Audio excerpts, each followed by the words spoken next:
Hey guys, so I wanted to do a quick little comparison here between Nokia 8 and the Galaxy S8 Plus. So we're going to start at the same time, see the speed and camera performance of the latest Nokia running Android, much more flagship level handset for a more affordable price. So we're going to see how it does compare here, because Nokia does big up the camera on the Nokia 8, so it could be something nice here.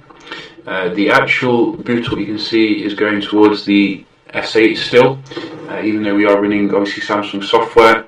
I noticed that on the Nokia 8 you do also get a like active display here, which is quite nice.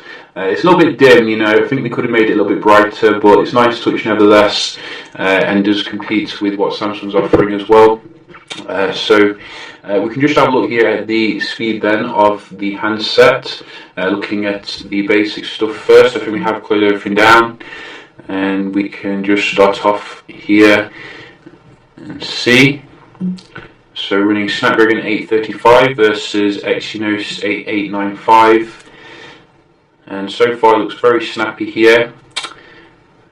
I told you about Samsung. You know, Samsung devices are nice, but they still look laggy to me compared to what you're getting with some other phones. And let's try the camera. You see that animation is completely not necessary on the Samsung because nobody uses Bixby. So you can see, you know, the Nokia 8 is killing the S8 Plus here when it comes to the speed. Wow, I didn't even expect this. I was thinking it's going to be much closer here, but very nice performance on the Nokia. How does it compare in terms of the games? Just going to open up a few here.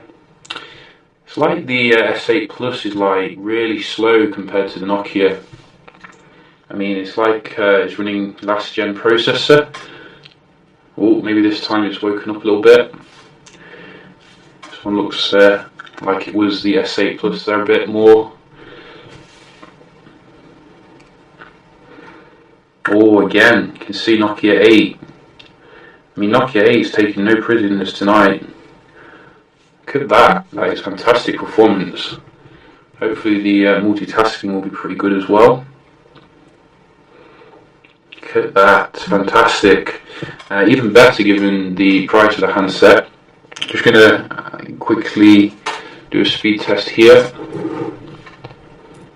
So you can see the benchmark.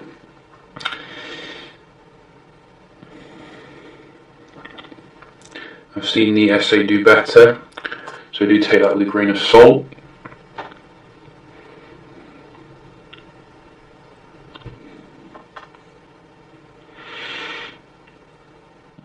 Wow, Nokia 8 has been taking his Weetabix, that's for sure.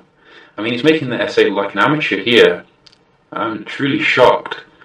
That is pretty awesome performance on every count. What else can we test? We can have a look at the multitasking here. So 4 gigs of RAM here versus I think 4 gigs of RAM as well. Obviously the Note 8 does come with 6 gigs of RAM. We can see here nice comparable stuff, nothing too different. Oh, so I clicked twice there. I don't think there's much difference here in terms of your basic apps. I mean, you've got to give hats off to HMD or whoever they are for really, you know, making a stable software here, as you can see. Let's just get the games up again. So maybe a little bit more snappy here on the right to go back into the game, but they did keep it in memory, which is good. And again,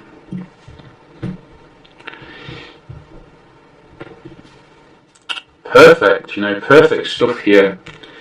I mean, this is probably the best performance I've seen of a new kind of budget flagship. Easily as comparable as the OnePlus 5 phone. Obviously another area I was actually interested in is the camera performance. And, you know, I've got to say I was also very impressed in this actual particular aspect. I'd say in terms of the good light, maybe the S8 Plus still has the slight advantage, but when it comes to your low light, I noticed some definite improvements here on Nokia's latest flagship. The images just looked a lot cleaner and more kind of just more nicer on the eyes really. So I wasn't actually expecting that. So props where props is due. But I think in terms of the good light, as I did say, I think I prefer the natural kind of bokeh that you do get on the S8 Plus. You do obviously get a bokeh mode on the Nokia 8, but like a lot of the modes on these phones, it does look a little bit artificial. It doesn't really handle the background quite as good, I don't think, as the natural kind of effect that you do get. So very nice performance there overall. They both obviously support 4K video recording, which nowadays, I don't really notice too much of a difference. They all seem to do it pretty well, in terms of stabilization and in terms of the zoom. So I don't think there's a massive difference here, but maybe those of you who are more eagle-eyed can see, if there is a little bit of a difference. Either way, I think they both captured ducks pretty well, and that's all I'm interested in. So overall I think HMD's delivered a fantastic little phone here, which will probably go under the radar for most people, who think that Nokia is kind of dead, but definitely consider it, especially as it's going to be getting your Android Oreo update, I've just read, quite soon as well. Hopefully they'll be pushing that out and keeping the phone up to date. So yeah, just a quick little comparison here between Nokia 8 and S8 Plus. If you've got any questions, let me know, and yeah, hope you enjoyed the video, and I'll see you in the next one. Cheers.